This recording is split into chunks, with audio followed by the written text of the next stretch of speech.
Good morning. Government college Delhi के YouTube channel में political science की क्लास में आपका स्वागत है। मैं आशा नागर आप लोगों को पॉलिटिकल साइंस पढ़ाती हूँ कॉलेज में।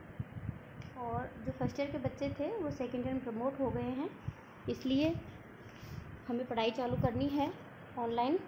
तो आज हमारा जो पहला वीडियो है इसका है संविधान। भारत का जो संविधान है उसके स्रोत। इससे पहले के वीडियो में मैंने आपको सिलेबस का वीडियो डाला था जिसमें सिलेबस बताया था कि हमारे 2 पेपर चलेंगे। दोनों पेपर के अंदर हमें एक में भारत का संविधान पढ़ना, पूरा भारत की राज्य व्यवस्था पढ़नी है, और एक में हमें विश्व के 5 देशों के संविधानों का अध्ययन करना है। तो ये पेपर सेकंड है भारतीय राज्य व्यवस्था। उसके अंतर्गत भारतीय संविधान के स्रोत का आज हम अध्ययन करेंगे। भारत का संविधान का निर्माण कैसे हुआ, उसकी विशेषताएँ क्या हैं, वो यूट्यूब चैनल में पॉलिटिकल साइंस की प्लेलिस्ट में डाले हुए हैं। आप चाहो तो वहाँ से देख सकते हो, अदरवाइज़ वापस इनका वीडियो बना दिया जाएगा। अगर कॉलेज खुल जाती हैं तो वो ऑफलाइन क्लास में भी पढ़ा दिया जाएगा, ठीक है।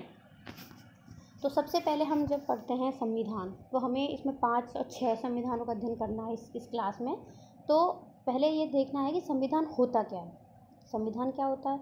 संविधान किसी भी देश का सबसे बड़ा कानून होता है, ठीक है। इतना बड़ा कानून कि उसके ऊपर कोई नहीं होता है, ठीक है। उसके ऊपर और कोई कानून नहीं होता है। और उस कानून के अंतर्गत, उस संविधान के अंतर्गत उस देश की व्यवस्था कैसे चलेगी, उसके अधिकारी, प्रशासनिक अधिकारी, सरकार, न्यायपालिका, कार्यपालिका, लोग किस तरह से रहेंगे, किस तरह से काम करेंगे, उनका एक पूरी तरह से एक प्रबंधन होता है। उस सारी चीज़ों को, नियमों को एक संहिताबद्ध क्रम से, एक अच्छे से उनको लिखा गया है हमारे संविधान में। तो संविधान क्या होता है? किसी भी देश का मौलिक कानून होता है, ठीक है। ये मौलिक कानून होता है जो सरकार के विभिन्न अंगों की रूपरेखा और मुख्य कार्यों का निर्धारण करना है। सरकार के विभिन्न जो अंग होते हैं वो कैसे काम करेंगे, किस तरह से उनका संगठन होगा, वो क्या क्या उनकी सीमाएं होंगी, वो सारी चीज़ों का उनमें निर्धारण होता है। इसके साथ ही जो देश की सरकार है और देश के नागरिक हैं उनके बीच में आपस में कैसा संबंध होगा, जैसे मौलिक अधिकार हैं वो उनके संबंधों को दर्शाते हैं। संबंध कैसा होगा उस चीज़ की भी जो है व्यवस्था संविधान में की गई है, ठीक है। भारत का संविधान विशेष कानूनी ज्ञान वाले लोगों के विश्वास और आकांक्षाओं का एक दस्तावेज होता है। यानी कि इसका मतलब ये नहीं कि संविधान उन्हीं का होता, नहीं। संविधान विशेष कानून के ज्ञान रखने वाले लोगों ने बनाया है, और उन लोगों का इसमें विश्वास और जो उनकी इच्छाएं थी हमारे देश के प्रति, सरकार के प्रति, वो उन्होंने उसमें लिपिबद्ध की हैं। देश के बाकी सभी जो कानून और रीति रिवाज होते हैं वो तभी रिवाजों को वैध होने के लिए, यानी जो भी हमारे रीति रिवाज कानून होंगे वो तभी वैध माने जाएंगे, तभी वो सही माने जाएंगे जब उनका पालन संविधान के अनुसार किया जाएगा, ठीक है। तो भारत के संविधान में जो मेन बातें तुम लोग जानते हो कि इसको कितना समय लगा, 2 वर्ष 11 माह 18 दिन लगे थे। इसको 26 जनवरी 1950 को लागू कर दिया गया था। इसके अंदर 395 अनुच्छेद हैं, 8 अनुसूचियाँ, 22 भाग, ठीक है। तो ये जो मेन चीज़ें हैं, कॉमन चीज़ें हैं, वो हम ज़्यादातर याद रखते हैं। और सबसे बड़ी बात की जो हमारा संविधान है दुनिया का सबसे बड़ा, सबसे विस्तृत और लिखित संविधान है, ठीक है। और हम देख लेते हैं संविधान क्या होता है। किसी भी देश का संविधान उस देश की राजनीतिक व्यवस्था, न्याय व्यवस्था, नागरिकों के हितों की रक्षा करने का एक मूल ढांचा होता है, और उसी के माध्यम से उस राष्ट्र की जो विकास है, विकास की दिशा को निर्धारित किया जाता है, ठीक है। अब देखो हमारे संविधान की मैंने कुछ चीज़ें इसमें हाईलाइट की हैं कि सबसे पहले स्वराज पार्टी ने इसकी मांग की थी। उसके बाद में 1935 के अधिनियम के बाद में संविधान सभा के निर्माण की बात कही गई। फिर 1946 में संविधान सभा बनी थी, उसने कार्य किया था, चुनाव ना हुए 47 तक। उसके अंदर जो मेन 2 कमेटियाँ थी, प्रारूप समिति और संचालन समिति। ये प्रारूप समिति जिसके भीमराव अम्बेडकर थे अध्यक्ष, ये दोनों समितियाँ थी। इन दोनों समितियों ने संविधान निर्माण के अंदर महत्वपूर्ण कार्य किए थे, महत्वपूर्ण भूमिका निभाई थी, और इतने समय बाद में ये हमारा संविधान 26 जनवरी 1950 को लागू हो गया था, ठीक है।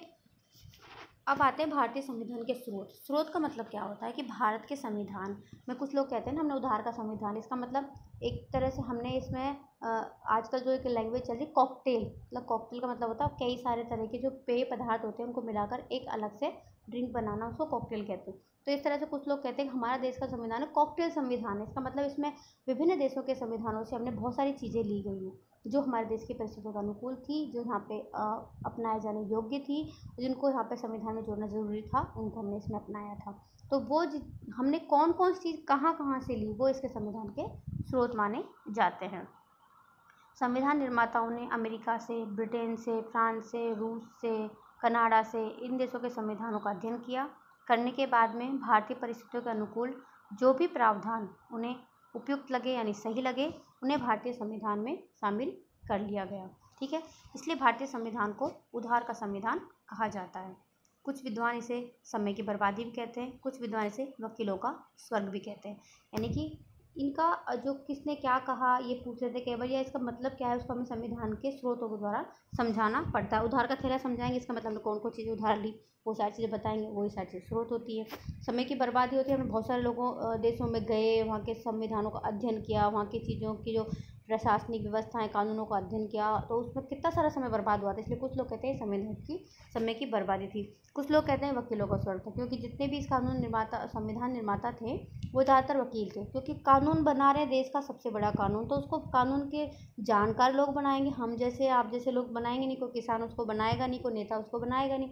तो कानून कौन बनाएगा, जो कानून का जानकार है। तो कुछ लोग कहते हैं कानून के जानकारों ने इसको बनाया है, उसमें पता नहीं क्या क्या कमियां छोड़ी हैं, इसलिए हमेशा उस पर केस चलते रहते हैं। जितने ज़्यादा केस चलेंगे उतने वकीलों की कमाई होगी, इसलिए ये वकीलों का स्वर्ग कहलाता है। भारतीय संविधान पर सबसे अधिक जो प्रभाव पड़ा है वो 1935 के भारत शासन अधिनियम का है, क्योंकि इस अधिनियम से भारतीय संविधान के लगभग 200 प्रावधान लिए गए थे।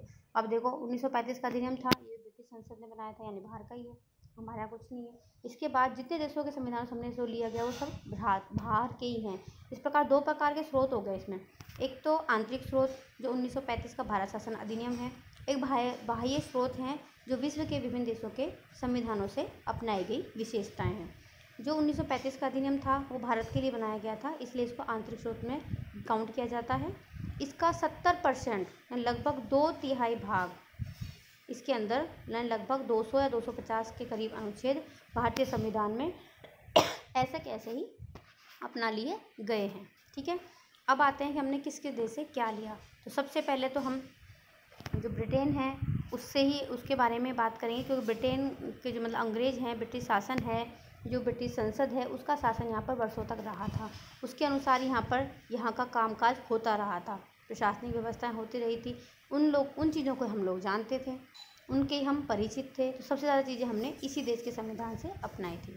ठीक है, तो सबसे पहला क्या आएगा कि जो राष्ट्रपति हमारे यहाँ पर है, जिसको हम नाम मात्र का प्रमुख कहते हैं, वो जो थीम है, वो हमने जो पद है वो ब्रिटेन की महारानी से मिलता जुलता पद है जो हमने यहाँ पर अपनाया है। यानी ब्रिटेन की महारानी भी नाम मात्र का जो प्रमुख है वहाँ का कार्यपालिका का, राष्ट्रपति भी वही है। ठीक है, तो ये जो कि कार्यपालिका में 2 प्रकार के प्रधान होंगे और उसमें एक राष्ट्रपति है, वहाँ पर ब्रिटेन में महाराजा या महारानी, सम्राट है जो भी है। तो ये जो थीम है वो हमने ब्रिटेन से ली है। उसके अलावा मंत्रियों की कैबिनेट जो प्रणाली और प्रधानमंत्री का पद, वो भी हमने वहीं से लिया है कि कार्यपालिका के अंदर एक वास्तविक प्रधान होता है और वास्तविक प्रधान अपनी कार्य करने के लिए एक उसकी सहायता करने के लिए मंत्रिमंडल होता है। ये सारी चीज़ें हमने ब्रिटेन के संविधान से ही ली हैं। सरकार का संसदीय प्रकार है, संसदात्मक शासन व्यवस्था, हमेशा उदाहरण आएगा संसदात्मक शासन कहाँ से लिया है, तो ये सब हमने कहाँ से लिया है, ब्रिटेन से लिया है। ठीक है, और संसद के भी 2 सदन होंगे, ये भी हमने ब्रिटेन से लिया है। उसमें से जो निम्न सदन है, जो लोकसभा है, वो अधिक शक्तिशाली होगा, ये प्रावधान भी हमने ब्रिटेन के संविधान से ही ग्रहण किया है। मंत्रिपरिषद का निचले सदन के प्रति जिम्मेदार होना, यानी कि जो निम्न सदन है, मंत्रिपरिषद पूरी उसके प्रति उत्तरदायी होती है, ये वाली प्रावधान भी हमने वहीं से लिया है। लोकसभा में एक अध्यक्ष का पद होगा जिसको बोलते हैं स्पीकर। ये स्पीकर जो हम अभी बोलते हैं, लोकसभा का स्पीकर कौन है, जो बिरला जी हैं। ठीक है, तो ये जो पोस्ट है स्पीकर की, ये जो अंग्रेज़ों के जो ब्रिटिश संसद है उसके अंदर रहा था और भी है वहाँ पर, और हमने इसको वहीं से ही अपनाया है। कानून का शासन होगा, विधि का शासन, देखो केवल शब्दों का फेर है, बाकी वही है। एग्जाम में कानून शासन से विधि का शासन पूछते हैं। ठीक है, तो विधि का शासन जो है ये भी हमने वहीं से अपनाया है कि देश के अंदर जो भी काम होंगे विधि के शासन के अनुसार ही होंगे। और विधि निर्माण की जो प्रक्रिया है, हमारे यहाँ पर कानून निर्माण की जो प्रक्रिया अपनाई गई है, वो भी हमने ब्रिटेन के संविधान से ही ली गई है। ठीक है, ब्रिटेन का हो गया काम, क्योंकि ब्रिटेन से हम काफ़ी समय तक जुड़े हुए थे। सबसे पहले ब्रिटेन का हमने अध्ययन कर लिया। अब आते हैं अमेरिका। ठीक है, तो ब्रिटेन और अमेरिका ये दो संविधान और हो गए। ये हम हमारे पहले पेपर में इनको भी अध्ययन करेंगे, इनकी पूरे संविधान का। ठीक है, अब ब्रिटेन का संविधान था वो लिखित संविधान नहीं था, वो परंपराओं पर आधारित अलिखित संविधान था। हमने उसको नहीं अपनाया था, क्योंकि हमारे यहाँ पर तो इंडिया में जब तक कोई चीज़ लिखी हुई नहीं होती तब तक उसको कोई मानता ही नहीं है। तो हमने हमारे संविधान को लिखित रूप में अपनाया, मतलब उसको पूरा लिखा है पन्नों में। ठीक है, तो वो संविधान लिखित होगा, ये प्रावधान हमने कहाँ से अपनाया था? ये हमने अपनाया था अमेरिका से। देश का कार्यकारी प्रमुख, जिसे राष्ट्रपति कहा जाता है, वह सैन्य बलों का सर्वोच्च कमांडर होगा। हम बोलते हैं हमारी सेनाओं का सर्वोच्च सेनापति कौन होता है? सर्वोच्च सेनापति हमेशा राष्ट्रपति होता है। तो ये राष्ट्रपति इंडिया में है। हमने ये प्रावधान कहाँ से लिया है? अमेरिका से लिया है। मौलिक अधिकार, मौलिक अधिकार का जो प्रावधान है ये हमने अमेरिका के संविधान से लिया है, क्योंकि ब्रिटिश शासनकाल में और यहाँ से उससे पहले भी जितने भी जो विदेशी शासन हमारे यहाँ पर रहे थे, उनमें कोई जनता को किसी प्रकार के कोई अधिकार नहीं थे। किसी को भी मार देना, कभी भी मार देना, पीड़ित करना, प्रताड़ित करना, मतलब व्यक्तियों को मानव समझा ही नहीं जाता था इन शासनों के अकॉर्डिंग। उनको भारतीयों को मतलब ऐसे ही मार देते थे। तो वो जो क्यों था? क्योंकि मौलिक अधिकार नहीं थे, व्यक्तियों को अधिकार नहीं थे कि सरकार के विरुद्ध वो अधिकार प्राप्त कर सके। अगर उनको कोई छीनता है तो उसकी वो सरकार से न्यायालय में जाकर गुहार लगा सके, ऐसा कोई प्रावधान नहीं था। तो हमने सबसे पहले मौलिक अधिकारों का प्रावधान इसमें संविधान में ऐड किया था, और ये प्रावधान हमने कहाँ से लिया था? अमेरिका से लिया था। प्रस्तावना, हम आगे चैप्टर पढ़ेंगे उसमें प्रस्तावना ही पढ़ेंगे, भारत के संविधान की प्रस्तावना। प्रस्तावना के जो शब्द हैं उनका मतलब क्या है, और उन शब्दों से कौन कौन से क्वेश्चन बन सकते हैं, ये हम इसके बाद के अगले चैप्टर में पढ़ेंगे। ठीक है, तो प्रस्तावना होती है किसी भी देश के संविधान की, यानी संविधान के अंदर क्या है। हम कोई भी निबंध लिखते हैं, सबसे पहले प्रस्तावना लिखते हैं कि हमारे पूरे हम निबंध लिखा है, या कोई हम आर्टिकल लिखते हैं कि उसमें शोध का सार जिसको बोलते हैं कि पूरा शोध हमने जो किया है उसका सार क्या है। उसको पूरे को पढ़ने के बजाय अगर उसको पढ़ लो तो काफ़ी चीज़ समझ में आ जाती है। तो ऐसे हमारे पूरे संविधान का निचोड़ उसकी संविधान की प्रस्तावना में है। तो प्रस्तावना का प्रावधान हमने कहाँ से लिया है? ये हमने लिया है अमेरिका से। ठीक है, सुप्रीम कोर्ट से संबंधित प्रावधान, यानी कि सर्वोच्च न्यायालय जो है, सर्वोच्च न्यायालय संबंधित जितने प्रावधान है वो सब हमने अमेरिका से लिए हैं। राज्यों का प्रावधान, जो हमारे यहाँ राज्य हैं अलग अलग, ब्रिटेन के क्या नाम अमेरिका के अंदर 50 राज्य हैं, 50 राज्य हैं, वहाँ का अलग संविधान है, वहाँ की अलग शासन व्यवस्था है। हमने उसको तो नहीं अपनाया, लेकिन राज्यों का जो प्रावधान है कि राज्य का अपना स्वतंत्र अस्तित्व भी रहेगा और वो सब संघात्मक शासन व्यवस्था में मिक्स भी रहेंगे। तो ये सब राज्यों का प्रावधान हमने वहीं से लिया है। न्यायपालिका और न्यायिक समीक्षा, न्यायपालिका का जो प्रावधान है वो, और न्यायिक समीक्षा यानी न्यायपालिका जो कानून, न्यायपालिका जो न्याय देती है उन कानून की समीक्षा, और न्यायपालिका द्वारा जो है क्या नाम है, अगर कार्यपालिका कोई कानून बनाती है, प्रशासनिक आदेश जारी करती है, या व्यवस्थापिका कोई कानून बनाती है, संसद जो कानून बनाती है, उन सारे कानूनों की समीक्षा करने का काम न्यायपालिका का है। ये हमने प्रावधान अमेरिका के संविधान से ही लिया है। उपराष्ट्रपति होगा वो उच्च सदन का पदेन सभापति होगा, या राष्ट्रपति है तो उपराष्ट्रपति है, लेकिन उपराष्ट्रपति राज्यसभा में भी होगा, उसका सभापति बनेगा पदेन सभापति। ये प्रावधान हमने अमेरिका से लिया है। सुप्रीम कोर्ट और उच्च न्यायालयों के जजों को हटाने की जो प्रक्रिया है, सर्वोच्च न्यायालय और हाई कोर्ट जो उच्च न्यायालय हैं उनके अंदर जो जज होते हैं, न्यायाधीश होते हैं, उनको हटाने की प्रक्रिया हमने कहाँ से ली है? अमेरिका की। इसमें ज़्यादातर याद करने की चीज़ क्या है? जितने भी न्यायपालिका संबंधित चीज़ें हैं उसी से लिए। ठीक है, राष्ट्रपति का सर्वोच्च कमांडर है, उसका उपराष्ट्रपति उच्च सदन का पदेन सभापति है, ये हो गया। उसके साथ प्रस्तावना है, मौलिक अधिकार है। तो ऐसे उनको याद करना है। ठीक है, अब आता है सोवियत संघ। अभी तो इसको हम रूस कहते हैं, वो पहले सोवियत संघ था, USSR था। उससे हमने क्या क्या लिया है? जो हमारे संविधान है, मूल अधिकारों के बाद जो मूल कर्तव्य का प्रावधान है, जो हमने मूल संविधान में नहीं लिखा था, जो बेसिक संविधान लिखा गया था उसमें नहीं था, बाद में जोड़ा था उसको 42वें संविधान संशोधन के द्वारा। तो उस टाइम मूल कर्तव्य जोड़े थे, क्योंकि व्यक्तियों का अधिकार तो दे दिए, सब लोग अधिकारों का अच्छे से उपयोग कर रहे हैं, उनका उपभोग कर रहे हैं, लेकिन हमने कर्तव्यों को भूल गए कि हमारे देश के प्रति, हमारे राज्य के प्रति, हमारा संविधान के प्रति हमारे कोई कर्तव्य भी हैं। व्यक्ति उन कर्तव्यों को भूलने लगा था, तो फिर मूल कर्तव्यों के जो प्रावधान है वो भी संविधान में जोड़ा गया था। तो ये जो थीम है वो कहाँ से ली थी? सोवियत संघ से। और पंचवर्षीय योजनाएं, हमारे देश में जो विकास की योजनाएं हैं वो पंचवर्षीय योजनाएं हैं, ठीक है। उन पंचवर्षीय योजनाओं के द्वारा ही हमारे यहाँ पर देश के विकास की योजनाएं बनाई जाती हैं। तो पंचवर्षीय योजना का प्रावधान कहाँ से लिया था? ये भी कहाँ से लिया है? सोवियत संघ से, ठीक है। अब आता है ऑस्ट्रेलिया। ऑस्ट्रेलिया से कहाँ लिया है? देखो, समवर्ती सूची, हमारे यहाँ पर 3 सूची हैं, 1 2 3, संघ सूची, राज्य सूची और समवर्ती सूची। जो समवर्ती सूची है ये हमने लिया है ऑस्ट्रेलिया से, ठीक है। और अगले चैप्टर में हम पढ़ाएंगे प्रस्तावना। तो प्रस्तावना कहाँ से ली है और उसकी भाषा कहाँ से ली है, वो 2 अलग चीज़ें। प्रस्तावना हमने पढ़ा था अमेरिका से लिए, लेकिन प्रस्तावना की जो लैंग्वेज है कि इसमें क्या क्या होना चाहिए, कैसे, वो सब हमने ऑस्ट्रेलिया से लिया है, ठीक है। तो हमारे जी के क्वेश्चन भी तैयार होते हैं, हमारे छोटे क्वेश्चन भी तैयार होते हैं, क्योंकि हमारा संविधान एक ऐसी बेसिक चीज़ें है कि ये हर एग्जाम की जीके में आता है। तो हमें ये पेपर हमें अच्छे से पढ़ना है, छोटे छोटे क्वेश्चन के हिसाब से, कंपटीशन क्वेश्चन के हिसाब से भी इसको क्लियर करते हुए हम पढ़ते जाएंगे। प्रामाणिक कदाचार और अयोग्यता शब्द, ये जो हमारे शब्द हैं, कई बार से राष्ट्रपति को हम महाभियोग की प्रक्रिया पढ़ेंगे, ठीक है। उस राष्ट्रपति को, न्यायाधीशों को अपने पद से हटाने का कारण क्या हो सकता है? वो कारण यही होता है कि प्रमाणित कदाचार। तो ऐसे शब्द हैं, ये शब्द हमने ऑस्ट्रेलिया के संविधान से ही लिए हैं। व्यापार, वाणिज्य और मेल जोल के संदर्भ में प्रावधान, वो भी हमने ऑस्ट्रेलिया से लिए हैं, ठीक है। आगे जो देश है उसका नाम है जापान। जापान कहाँ गया? जापान से थी, अच्छा, जर्मनी से। जर्मनी के संविधान से आपातकाल के दौरान जो मौलिक अधिकारों का उल्लंघन होता है वो हमने जर्मनी के संविधान से लिया है। यानी जब भी देश के अंदर आपातकाल लागू होता है तो जो लोगों को जो अधिकार प्राप्त होते हैं वो अधिकार उनके निलंबित कर दिए जाते हैं। इसका मतलब वो अधिकारों की वो उस टाइम मांग नहीं कर सकते हैं और उनको नहीं मिल रहे हैं तो न्यायालय में नहीं जा सकते हैं। ऐसा प्रावधान आपातकाल के दौरान होता है और इसको हमने जर्मनी के संविधान से लिया है, ठीक है। अब आता है कनाडा। संघीय व्यवस्था हमने कहाँ से ली है? कनाडा से ली है।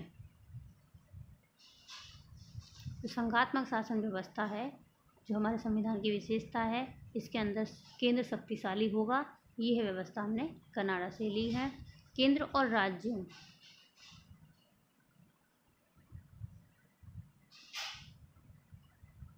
केंद्र और राज्यों और केंद्र शासित प्रदेशों के बीच जो सत्ता का वितरण है, यानी केंद्र और राज्य सरकारों के बीच में जो शासन स्थानों का वितरण, अच्छा, स्थानों का जो वितरण है, यानी विषयों का जो वितरण है, ये हमने कनाडा से ही लिया है।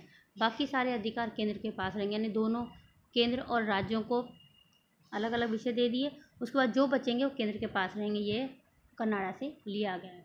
केंद्र द्वारा राज्यपाल की नियुक्ति सर्वोच्च न्यायालय के परामर्श से होगी।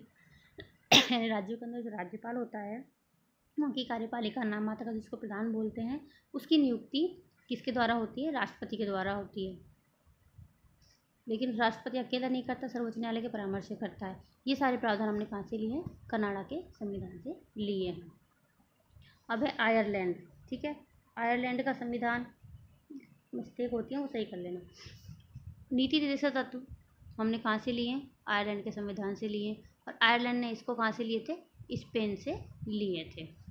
राष्ट्रपति का निर्वाचन की पद्धति क्या होगी? हमारे यहाँ राष्ट्रपति निर्वाचन की पद्धति है ना, अप्रत्यक्ष निर्वाचन प्रणाली, ठीक है। एकल संक्रमणीय मतदान प्रणाली वाली, वो प्रणाली हमने कहाँ से ली? आयरलैंड से ली है। और राष्ट्रपति राज्यसभा के सदस्यों को नॉमिनेट करेगा, 12 सदस्यों को जो नामांकित करता है, वो सारे प्रावधान भी आयरलैंड से लिए गए हैं। अब आता है साउथ अफ्रीका। साउथ अफ्रीका भी से भी हमने कुछ ना कुछ चीज़ें ली है। संविधान में संशोधन कैसे हो सकते हैं, उसका जो प्रक्रिया है वो प्रावधान हमने साउथ अफ्रीका से लिया है। कि जब भी कोई चीज़ बन गई, संविधान बन गया, ऐसा नहीं कि वो परमानेंट हो गया, पत्थर की लकीर हो गई, नहीं, उसमें समय परिस्थितियों के अनुसार नई नई चीज़ें जोड़ दी जाती हैं। अब देखो, किसको क्या पता था कभी कोरोना आ जाएगा, कभी स्कूल कॉलेजें बंद हो जाएंगी, कभी पूरा लॉकडाउन लग जाएगा, ऐसा हमने अपनी ज़िंदगी में कभी देखा ही नहीं। लेकिन परिस्थिति आई तो इनके अनुसार कानून बनने लगे, नियम कानून बनने लग गए, तो ऑनलाइन पढ़ाई चालू होने लगी, एग्जाम कैंसिल होकर उनकी जगह प्रमोट कर दिया गया। तो ये सब चीज़ परिस्थितियों के अनुसार होती है। ऐसा नहीं संविधान में लिख दिया गया कोई आदमी बिना पढ़े कभी पास हो ही नहीं सकता, बिना एग्जाम दिए कभी पास हो नहीं सकता। तो वो नियम कानून समय के अनुसार चेंज होते रहते हैं। ऐसे ही हमारे संविधान में बहुत सारे ऐसे प्रावधान थे जिनमें समय के अनुसार चेंज किए गए, लेकिन चेंज ऐसे ही नहीं कर दिए जब मन का तब कर दिया, नहीं, वो भी उसकी संशोधन की जो प्रक्रिया है वो भी संविधान में लिखी हुई है, उस लिखी हुई प्रक्रिया के अनुसार इसमें संशोधन होते हैं। और इस संविधान संशोधन की जो प्रक्रिया है या जो प्रावधान है, ये कहाँ से लिया गया हमने? दक्षिण अफ्रीका से। राज्यसभा के सदस्यों का जो निर्वाचन है, राज्यसभा कुछ सदस्यों को तो राष्ट्रपति नामांकित करता है, जैसे यहाँ पे लिखा हुआ, ठीक है। बाकी सदस्यों का निर्वाचन होता है, उस निर्वाचन की प्रक्रिया है जो प्रावधान है वो हमने साउथ अफ्रीका से लिया है। अब आता है फ्रांस। फ्रांस से क्या लिया हमने? गणतंत्रात्मक शासन व्यवस्था। ये जब हम सब शब्द हैं, इन शब्दों का अर्थ विशेषता हमारे वीडियो में देख सकते हो, नहीं तो मैं दोबारा कभी भी इनको बता दूंगी। इसका मतलब है कि देश का जो सर्वोच्च पदाधिकारी है, जिसको हम राष्ट्रपति बोलते हैं, वो इस देशों के गणमान्य लोग, मतलब इस देशों की जनता, जो निर्वाचक क्या नाम है, वो मतदाता है, उनके द्वारा नियुक्त किया जाता है, लेकिन प्रत्यक्ष रूप से नहीं, अप्रत्यक्ष रूप से नियुक्त किया जाता है। क्योंकि प्रत्यक्ष रूप से नियुक्त कर देंगे तो फिर प्रधानमंत्री और राष्ट्रपति के अंदर दोनों के बीच में टकराव पैदा हो सकता है।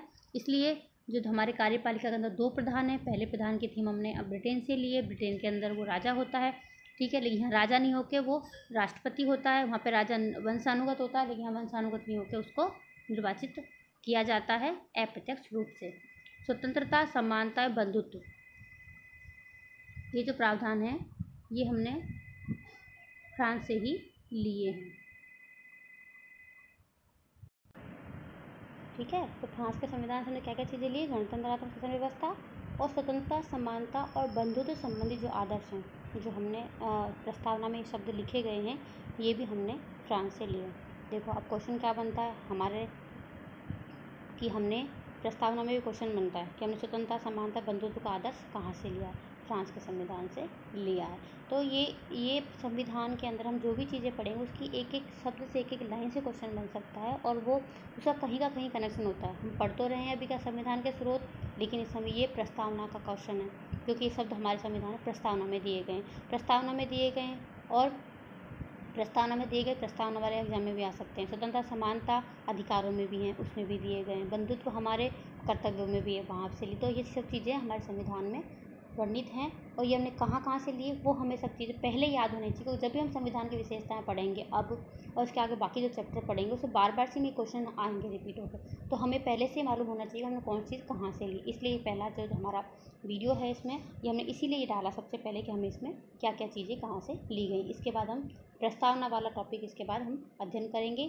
कि प्रस्तावना क्या है, क्या उसका महत्व है, कौन कौन शब्द हैं, उन शब्दों का मतलब क्या है, और उन शब्दों को कहाँ कहाँ से लिया गया है, और प्रस्तावना में क्या क्या चीज़ें हमें बताती हैं संविधान के बारे में, किसने उसको बनाया था, किसने उसको प्रस्तुत किया था, ठीक है, और उससे कौन कौन से क्वेश्चन बन सकते हैं, उनका अध्ययन अगले वीडियो में करेंगे, ठीक है। आज के लिए इतना ही, थैंक यू।